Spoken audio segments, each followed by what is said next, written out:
Olá, gente! Mais uma vez estamos aqui para começar uma nova aula de uma das grandes civilizações que veio ao mundo, né? Como a civilização egípcia. Ela tem um grande destaque porque ela vai trazer muitas novidades para a gente, e além dessas novidades, ela também vai ser um grande destaque pelas suas grandes construções, pela construção de diques, de irrigações, calendários, matemática, uma série de coisas. Então, a gente vai dar continuidade, né, aos estudos de grandes civilizações. Perceba que as grandes civilizações elas vão surgir sempre em volta de rio. Por quê? Porque tem mais água, tem alimento, transporte, tudo isso vai ajudar que as pessoas se fixem em volta do rio e fiquem lá e comecem a se desenvolver. Então, a gente vai ver todo em volta do rio esse desenvolvimento.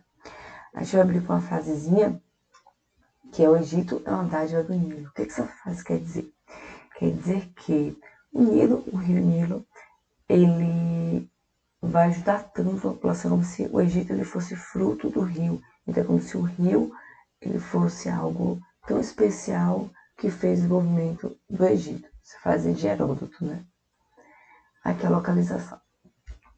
Lembra que eu falei para vocês do crescente fértil? O crescente fértil, ele vai mais ou menos por aqui. Olha aqui a Mesopotâmia. A Mesopotâmia que a gente estudou na aula passada. E aqui é o rio Nilo. Então, aqui é o crescente fértil, que seria mais fértil que tem na região do Egito.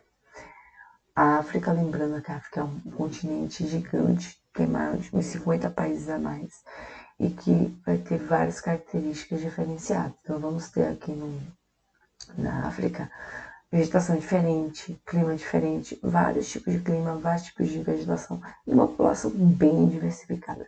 Então, vai ser muito, como posso dizer, quando a gente fala da África, a gente fala de um povo muito diversificado, de um continente muito grande e que tem várias outras características. A gente não pode dizer que a África tem uma característica única. Aqui nós temos, então, o rio Nilo, a gente vai estudar essa região. Você vai ter aqui um trechozinho onde vai ter maior desenvolvimento, aqui as pirâmides vão ser mais desenvolvidas aqui nessa região. Também porque está mais próximo, né, de outros povos, tem esse contato. E aqui você vai ter todo o desenrolar do rio. Então a gente vai estudar exatamente esse trechinho. Aqui está o Egito, mas a gente vai estudar esse trechinho particular. Aqui, olha que imagem linda. O que essa imagem quer dizer? Essa imagem, a gente está vendo aqui, ó, esse verde é exatamente onde temos o rio. O rio, ele vai desaguar no Mediterrâneo e vai nascer no coração da África. Então, ele vai fazer esse trajetório. E quando a gente está vendo essa parte, precisa um coraçãozinho, ó, que bonitinho. Essa parte aqui, toda essa parte verde, é a parte que nós temos a passagem do rio. Essa parte marrom, olha como ela é grande, é a parte do deserto. Então, essa parte verde é a parte da água, que tem a vegetação. Quando a gente olha um pouquinho mais de longe, aqui novamente, aqui o rio Nilo, veja que essa região aqui abaixo já é uma região de mata, de vegetação, de floresta. Então nós já temos a floresta aqui. E aqui no deserto, como eu falei para vocês, é do Saara. Lembrando que é do Saara aqui. Nós temos aqui a passagem do rio. Olha como ele vai ter muita floresta, muita vegetação. Você consegue ver do espaço, assim, do satélite, a foto, e fica essa configuração. Localização, então, extremo noroeste da África, como a gente viu aqui, extremo noroeste da África, e as margens do rio Nilo, que vão servir para fixar os povos nômades. Os nômades, eles vão chegar, ver o rio, a partir daí vão se fixar, e quando eles se fixarem, eles vão conseguir desenvolver. Por que vão desenvolver?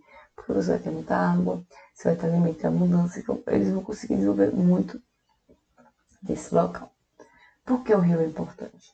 Primeiro, fonte de vida, todo mundo precisa beber água. E quando o rio enchia, ele estava aqui no curso.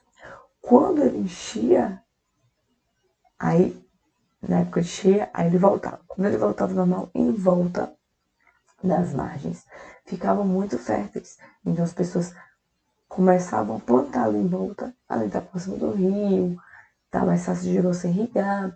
Então também ficava muito fértil e a produção é muito melhor. Utilizado como transporte, como eu já disse algumas vezes, você utilizar a água como transporte é muito mais fácil, porque o peso diminui, a mudança de relevo também diminui. Diminui assim, você vai poder ir, digamos, uma linha reta. Não vai precisar mais passar por deserto, por montanha, por abismos, por cânions. Você vai passar pelo rio, é uma coisa teoricamente reta. E a água vai ser utilizada para beber, para pescar, para fertilizar as margens do rio. Então, o rio ele vai ser muito importante em toda a trajetória. Vamos lá, então. O Egito, uma dádiva do Nilo. O Nilo é um dos mais extensos rios do mundo. Nasce no coração da África, aqui no coração da África, lá mais para cá para baixo. Percorre 6.700 quilômetros e desemboca, ou seja, deságua, num delta. Esse delta aqui, esse triângulozinho, no mar Mediterrâneo. Para os egípcios, o Nilo era considerado um deus. E viajar de barco pelo rio Nilo, era o caminho mais fácil para chegar ao lugar distante e atravessar desertos e montanhas. Nós tínhamos o rio como principal meio de locomoção da época. O rio Nilo, né? O que foi esse rio Nilo? Ele foi tão importante que o ano egípcio ele é classificado a partir do rio Nilo. Então, o que é que vai ter? Nas épocas de cheia, era o primeiro dia do ano, então o ano era datado, começava o ano quando tinha o primeiro dia de cheia. Quando ele enchia, ele deixava como falei as margens bem úmidas e férteis e dava o plantio e eles acabavam plantando e desenvolvendo ali mesmo próximo. Nas épocas de cheia, pra você ter noção, quando ele tá aqui, o rio subia ao ponto da gente ter 16 metros quando ele subia. E lógico, e às vezes causava prejuízo também quando ele enchia, às vezes não era calculado devidamente o tanto de cheia que seria aquele ano, então acabava perdendo também plantações. E quando o rio, né, eles acabavam utilizando o rio para construir canais de irrigação, barragens e reservatório. Aqui é uma demonstraçãozinha, né? Então o ano começava em junho. De junho a setembro nós tínhamos o período de inundações. De outubro a fevereiro tinha os períodos de semear, porque o rio enchia. Passava que julho, agosto, setembro. 3 meses enchendo. Aí depois ele voltava pro seu leito normal. Quando ele voltava pro seu leito normal, em volta, que é aqui, ó, eles plantavam. E, lógico que a plantação não é do dia pra noite. Outubro, novembro, dezembro, fevereiro. 4 meses que ele voltava ao normal. E quando ele voltava ao normal, você fazia a colheita. Por quê? De março a junho, quando você vai fazendo a colheita, de dentro para fora, o rio já ia subindo também. Aqui, um desenhozinho, mais ou menos, né? Que eles conseguiam desenvolver um complexo sistema de irrigação por meio de canais. Canais são isso aqui, gente. São aberturas que colocam onde o rio possa passar. Lembra que eu falei para vocês sobre as canais, quando a gente faz aquele castelo na praia, às vezes a gente bota do mar, a gente puxa uma balinha, né, que chega até o castelo. Então é exatamente assim que vai fazer. Aqui está o Nilo, são os reservatórios aqui, que são também os diques, né, que é aqui entra água para o reservatório, aqui você cria barreiras, diques, para poder a água ficar aqui presa. Aí o que acontece? A gente vai também perceber que como é que eles conseguem se desenvolver e se tornar um governo tão grande, tão poderoso. Então a gente vai começar a falar sobre o período dinástico. Período pré-dinástico. O que é dinástico e pré-dinástico? O dinástico é quando você tem uma pessoa que vai governar aquele reino, aquele local, e a partir daí ele vai ficar durante muitos anos passando de pai para filho sempre. Então o período dinástico é como se fosse um rei. E nesse caso a gente vai ter o faraó, que é a representação divina aqui na Terra. Então, o que foi esse período dinástico? Foi quando começou as ocupações no Egito. Então, nós temos a sociedade dividida em nomos, eram grupos pequenos, pode botar aqui, chutar de 20 pessoas mais ou menos que viviam no mesmo grupo. E essas pessoas que eram nômades se fixaram nesse local chamado nomos, que é os locais, as pessoas fixavam e chamavam o reduto, né, de nomo. E esses nomos, eles se espalhavam pela margem do rio toda, e a fusão desses nomos acabou gerando algumas cidades. Então, a margem do rio você tinha vários grupos de nomos. E esses grupos de nomos foram crescendo ou começaram a fazer parcerias, amizades e se juntaram. Fusão é quando eles se juntam. Se juntou, então começou a gerar as cidades.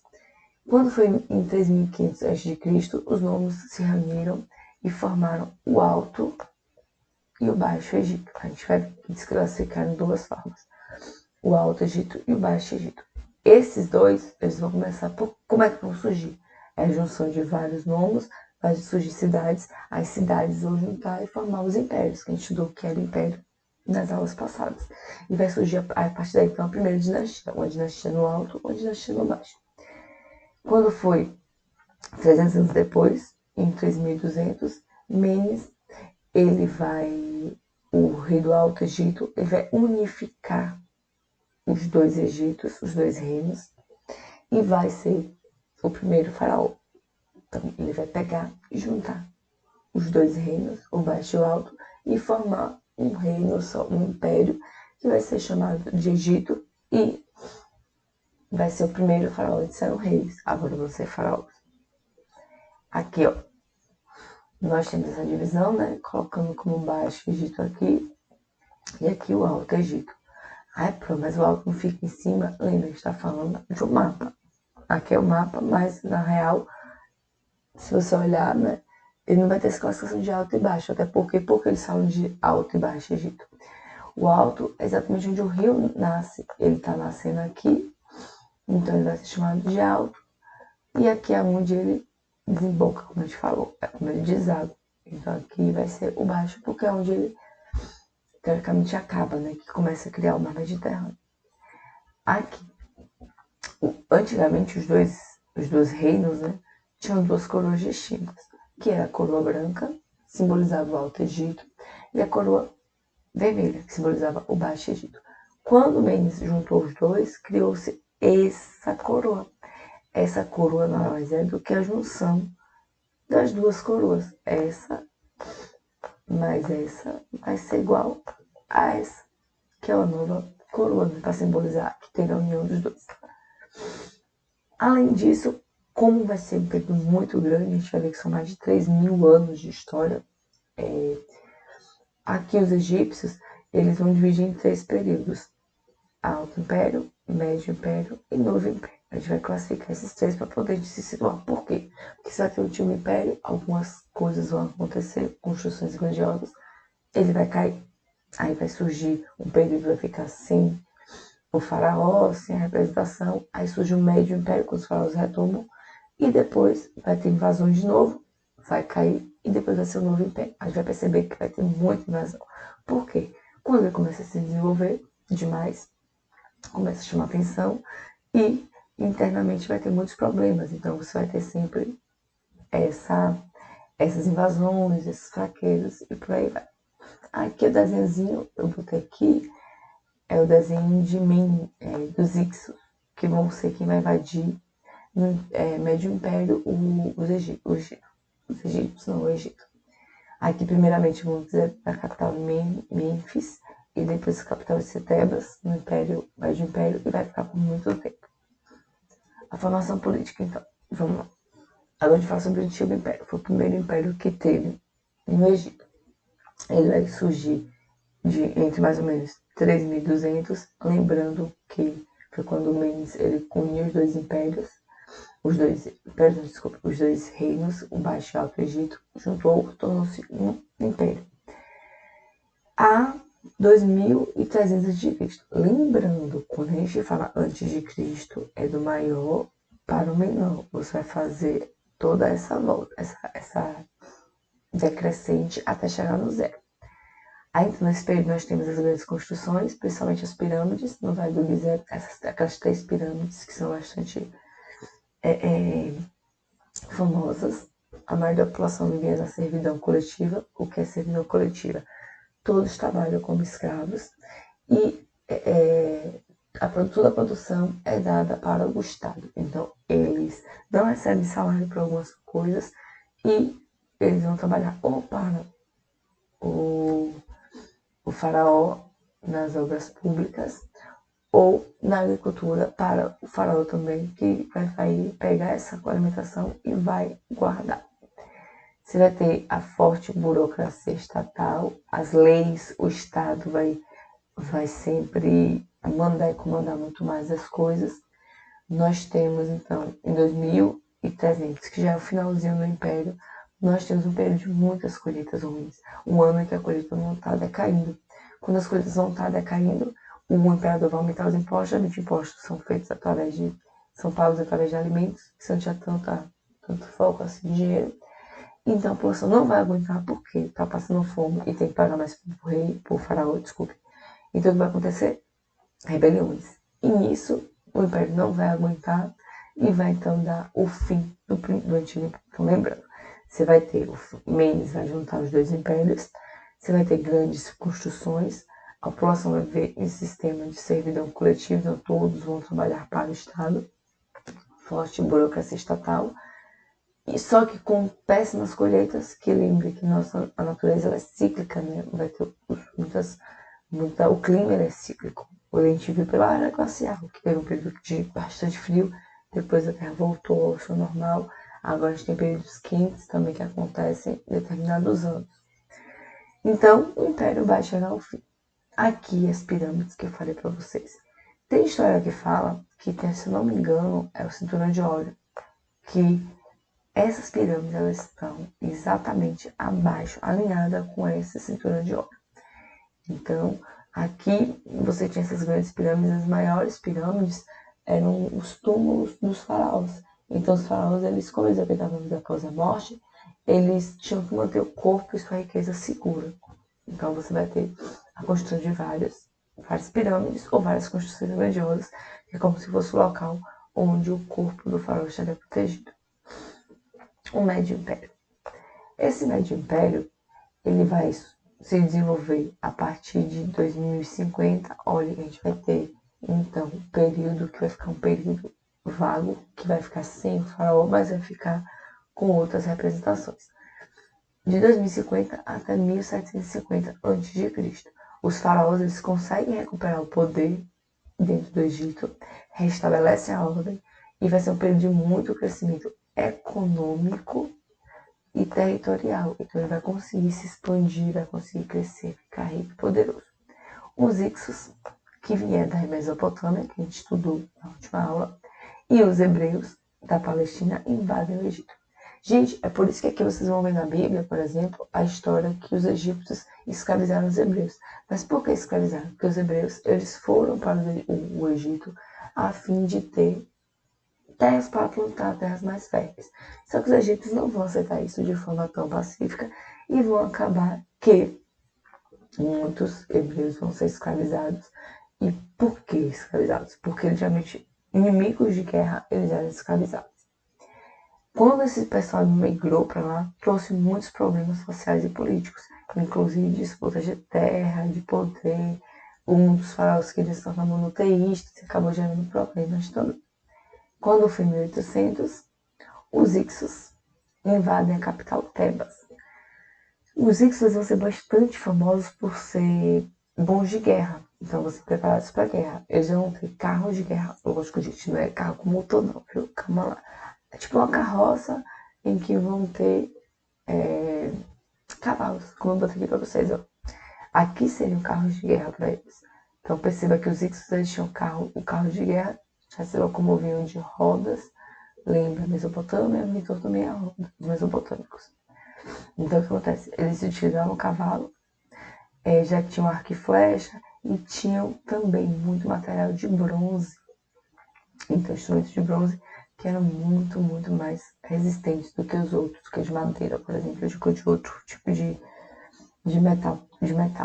Aqui eu botei imagenzinha do cotidiano, né, dos egípcios, que é uma servidão coletiva, a produção, que todos fazem essa produção. E nós temos, por fim, o novo império. A gente falou do antigo império, como que vai ser a formação do Egito, que é a união dos dois, do Baixo e Alto Egito.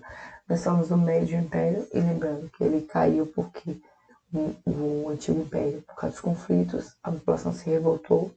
Nós vamos ter aqui o Médio Império. O Médio Império ele vai se desenvolver, vai ser a questão, os faraós já tomam poder, eles vão crescer, se desenvolver, ficar forte, poderoso.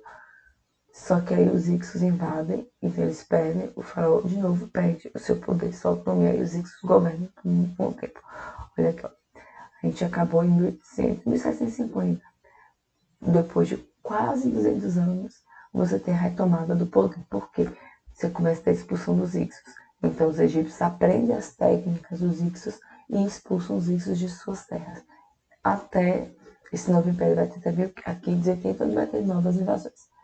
Então, vai ser um período também de muito desenvolvimento, mas mais rico que se tem, porque você tem as novas relações comerciais estabelecidas, os países estão desenvolvidos, começam a descobrir ouro e prata e darem valor a eles. Você tem a fuga dos hebreus, que eram escravizados, os hebreus fogem do Egito, e a tentativa de implementação do monoteísmo. Eu falei para vocês, eles aprendem, inclusive, o monoteísmo com os hebreus, mas vai ser frustrado esse monoteísmo, porque eles não vão acreditar em um único Deus. Eles já tinham os deuses dele, então para eles não é conveniente acreditar em um único Deus. Você tem muitas conquistas militares, vai conquistar a Fenícia, a Palestina, a Síria e o Sudão, então eles vão conquistar todas as regiões em volta. Vão construir grandes templos, como Karnak e Luxor.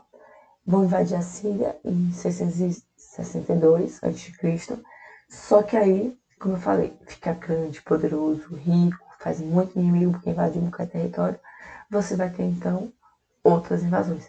Persas, macedônios e romanos vão invadir os egípcios e eles não vão mais conseguir reestruturar e se fortalecer. Então eles vão acabar caindo. Aqui, ó. Aqui é Tebas, o que os Ixos invadiram. A primeira capital foi aqui, ó, gente, Mênfis. Aí aqui foi a segunda, Tebas, e aqui ficou. Então ele passa por aqui por cima e vai ocupar Jerusalém, a Síria, essa região. Aqui os babilônicos, eles vão ocupar toda essa região. E também vão descer para ocupar o sul do rio Nilo. Então, com a expulsão dos Ixos, inicia-se uma grande expansão militar. Quando fala expansão militar, exatamente que através de exércitos de guerra, eles vão ocupar mais novos territórios. A expansão, geralmente, quando ele cresce, expande, você cresce. Utilizando-se de técnicas aprendidas com os Ixos, os egípcios invadiram Jerusalém, Damasco, Assur e a Babilônia, que foi o imperialismo, o Império Babilônico que foi derrotado pelos egípcios. Porém, a partir do século XII a.C., o Egito foi sucessivamente invadido pelos assírios, persas, macedônios e em 30 a.C. pelos romanos e acabou o Império Egípcio de vez. No Novo Império, nós temos duas épocas, que é a Baixa Época e o Renascimento. A Baixa Época vai ser a partir de 1080, vai ser caracterizada pelo declínio do Império, ou seja, o Império vai cair, lembrando toda a sociedade. Ela começa, desenvolve, demora para se desenvolver. Quando chega no seu topo, está cheio de sucesso, poder nos territórios, às vezes nem consegue governar direito, porque tem muito território, e começam a entrar as crises, os problemas internos do povo descontente, ou outros povos invadindo, e ele acaba descendo. Então, a queda dele vai ser sempre muito mais íngreme do que a subida. A subida demora, mas a queda vai ser um pouco mais rápida. Então, nessa baixa época, nós temos declínio do império, ocasionado pelas disputas internas, porque você tem tanto a ideia do monoteísmo, você tem a ideia de grupos internos querendo tomar o poder do faraó, como você tem enfraquecimento do poder central, que é o poder central que é o faraó, gente. Esse faraó, ele começa a perder ele começa a perder o prestígio e o poder, por quê? Por causa das crises que estão acontecendo, ele não está fazendo o seu papel devido, então eles começam a perder poder e apoio. Quem é que vai ganhar mais destaque são os nomarcas. Tá, pronto, mas quem são os nomarcas? Lembra que eu falei dos nomes, dos primeiros povos? Quando os egípcios se uniram, o faraó uniu tudo, era muito grande. Então não tinha como você também estar falando toda hora, pegar um zap, mentira, zap é feio, um WhatsApp, mandar mensagem e dizer, olha, nós temos aqui uma invasão, e o que é que o senhor faz? E não tinha como, né? Demorava dias, meses para chegar. Então o que eles faziam?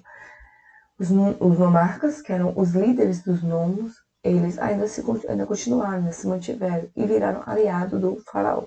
Mas eles começaram a querer independência, começaram a querer mais poder. Foi aí então que eles começaram a fazer disputas internas e começou a diminuir o poder do faraó. Renascimento saita, que foi já no finalzinho, pela data que é bem no finalzinho. Foi a breve recuperação, veja que ele vai e volta, vai e volta. Ele cai, sobe, que eles tentam se reestruturar, só que um faraó fica, reestrutura, o outro não tem a mesma carisma, não tem a mesma competência para manter. Teve a breve recuperação e teve um grande desenvolvimento comercial e artesanal, além do intercâmbio comercial e cultural com a Grécia. Então nós tivemos, que a gente vai estar mais sobre os gregos mais à frente, tivemos esse contato, essa relação. Em 525 foram invadidos pelos persas e acabou perdendo muito poder e ficou um tempo sob o domínio dos persas. Depois foram dominados pelos macedônicos, gregos, romanos, bizantinos e árabes e acabou e a gente não conseguiu mais se desenvolver. Aqui é um exemplo do templo de Luxor, que eu falei para vocês que foi no final do Império. Eles começaram a desenvolver também grandes construções e isso aí é um dos templos. Aqui mais uma vez o templo em outro ângulo. Gente, olha o tamanho que ele era, olha a proporção gigantesca que ele era. Aqui, ó, aqui é uma pessoinha. Então, olha o tamanho. Vou botar aqui, que é a estátua. Olha o tamanho que era. Como fizeram? Não sei. Mas, por isso eu digo que a gente vai ter muito destaque na questão da matemática, desenvolvimento de muitas coisas, que os egípcios vão trazer muitas novidades. Mais um templo, aqui é do Karnak, se não me engano, Karnak o nome. Também, aqui já é mais uma vez, aqui tá a estátua, é mais ou menos aqui, ó, a altura da pessoa. Então você tem a pessoa aqui. Então, olha o tamanho, é gigantesco, desproporcional.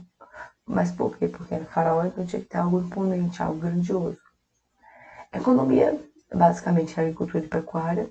Então tinha cevada, trigo, legumes e árvores frutíferas, quase não sai, frutíferas.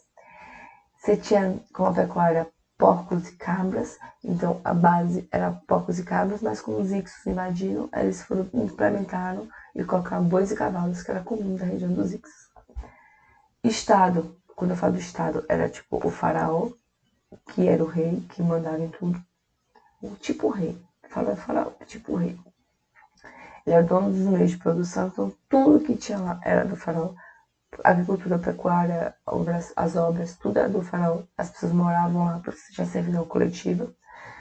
O que sobrava da ideia do faraó era depositado em grandes armazéns do Estado. Você tinha uma distribuição igualitária da comida, então todos tinham a mesma comida, e o que sobrava era guardado. Por que era guardado? Porque quando você tinha período de péssimas colheitas, você já tinha aquele alimento guardado que poderia distribuir a população, você não precisava ficar naquele desespero. Então eles pegaram e faziam essa distribuição. Então era algo como se fosse... Pensavam bem, né? Porque tinha momentos que a seca era grande, não conseguiam ter nenhum plantio, ou você tinha uma grande quantidade de chuva, aumentava demais e acabava gerando a falta de alimento. Então, para não faltar, eles guardavam essa sobra. E você tinha também comércios de mercadorias e artesanatos com outros locais. Aqui eu imaginei bonitinha que eu coloquei de toda essa relação. Você tem primeiro aqui o Rio Nilo, aí você tem as margens, você tem a plantação de algumas coisas, aqui é cevada, se não me engano, também parece com cevada. Aqui é o canais de irrigação, então olha como é que eles esses canais circulavam tudo, porque ficava mais fácil deles plantarem. Aí você tinha aqui o arado, você tinha o pastoril, você tinha aqui as grandes construções. Aqui, gente, é como se fosse matemáticos calculando para fazer construções. E aqui você tem sistemas de irrigação também, que eles pegavam água daqui para poder colocar tanto para encher aqui, como também para poder fazer ou regar essas coisas. E ali atrás ia um barquinho. Então, isso aqui é chamado também de servidão coletivo. Você tinha divisão de pessoas fazendo a colheita, no caso semeando, você tem a questão das pescas, ou fazendo diques e construções, você tem outras construções, você tem aqui a galera cuidando do pastoril, e ó, aqui ó, tudo aqui ó, são os canais de irrigação, tá vendo? Tudo aqui é o canal de irrigação. Então, olha como era bem engenhoso isso. Então, a parte próxima do rio, eles faziam muito a questão das plantações e colheita. Então, a apresentação de como já era a cidade, né? Você tem aqui a pirâmide, os grandes templos, onde você tinha um armazém de alimentação e tudo, e alguns rituais também. A população desenvolvendo. Aqui as casas eram bem comuns, elas eram bem simples e eram espalhados por toda a região do Egito. Então vamos lá. Aqui é um resuminho de como era, né, a economia do Antigo Egito. Você tinha a agricultura, a pecuária, como já falei para vocês. Eles faziam a caça e a pesca, a caça de gansos, patos, gardões, pescas, a linha, tipo anzol e arpão. Aqueles, tipo flechas, lanças, digamos assim. Você tem artesanato, né? Já fazia joias em lápis de lazuli, com pedras preciosas, como jade, e faziam peças de cerâmicas também bem decoradas. E o comércio com fenícios e outras regiões da África importavam madeiras, ébano, marfim, importavam, eles compravam madeira, ébano, marfim, exportavam, vendiam granito, alabastro, não sei o que, a gente pesquisa, e algumas pedras preciosas. Eles já faziam esse comércio todo. A sociedade. Na sociedade, a gente vai ter a velha piramidezinha e a divisão da sociedade. Nós temos o faraó como chefe supremo, nobres guerreiros, nobres, né? E governo e guerra. Você tinha os sacerdotes, que eram cultos e governo. Os escribas cobravam os impostos, vigiavam obras públicas, dominando a escrita e do cálculo. Artesãos trabalhavam para faraó e grandes senhores. Poucos tinham oficinas próprias, esses artesãos eles iam trabalhar para alguém. Comerciantes que faziam comércio interno, entre eles, como a gente viu a imagem aqui bonitinha, os comércios aqui internos, você sempre vai ter comércios. E você tinha, e além dos externos também, com outros países, outras sociedades, desculpe, e eram controlados pelos governantes. Então o comércio sempre tinha um governante que controlava, que era exatamente o faraó ou os nobres. E até os escribas também, que controlavam, que eram responsáveis, funcionários do governo. Camponeses, que trabalhavam nas terras, no mês de cheias, trabalhavam gratuitamente nas obras públicas. E você tinha os escravos, que faziam todo tipo de trabalho. Então, o faraó, quem era o faraó? A gente vê aqui como está dividida a sociedade. Mas quem era o faraó? Que ele está no topo. Era visto como Deus, possuía várias mulheres e muitos filhos, então era um Deus, então tudo que ele queria ele tinha, acumulava poder e riqueza e tinham grandes construções. Essas grandes construções geralmente são pirâmides, túmulos, que vai ser representado exatamente para o faraó, que vai ser a representação e aonde ele vai viver, né? Onde ele vai ser enterrado. Você tinha os privilegiados, que eram essas duas camadinhas aqui, ó, ou essa camadinha aqui, que geralmente são os parentes do faraó, né? Tinha a função militar, eles protegiam e guerreavam. Existia o vice, como se fosse o primeiro-ministro, aquele que saía para as ruas, falava com os grandes cargos, em nome do faraó. O faraó mandava ele fazer essa função, porque o faraó era um deus não podia se convolver também com qualquer pessoa, tinha que ter seus representantes. O outro privilegiado era os sacerdotes, que celebravam culto no lugar do faraó, sabiam ler, escrever e estavam ligados a um templo. Seu cargo era transmitido de pai para filho. Os escribas eram os que redigiam as leis, cobravam os impostos, sabiam ler e escrever, por isso eram tão importantes. Então ele já tinha essa importância, sabia ler e escrever, e era, então, como ele sabia ler e escrever, e sabia também a matemática, ele que fazia todo esse processo. Se a gente olhar muito no Egito, é bem comum a gente ver nas paredes das grandes construções escritas egípcias, que são hieroglíficas, são exatamente escritas como se fossem desenhos. Então, você vai ter vários desenhos nas paredes, que muitas vezes são rituais de proteção ou mantras de proteção para o faraó que estão no túmulo. E os papiros também, eles vão desenvolver os papiros e eles vão utilizar como se fossem para desenvolver, principalmente para escrever regras ou para contabilizar também sua alimentação. Você vai ter aqui a pedra de Roseta, porque eu botei aqui de destaque. Por muito tempo os egípcios não vão, ninguém vai conseguir decifrar a escrita egípcia. Mas eles vão achar uma pedra. Essa pedra, ela tem 3 tipos de escrita. E, se eu não me engano, vai ter o grego também. Então, eles vão, a partir dessa pedra, eles vão conseguir decifrar toda não, né? Ou vão achar ideias semelhantes para cada imagem da escrita egípcia.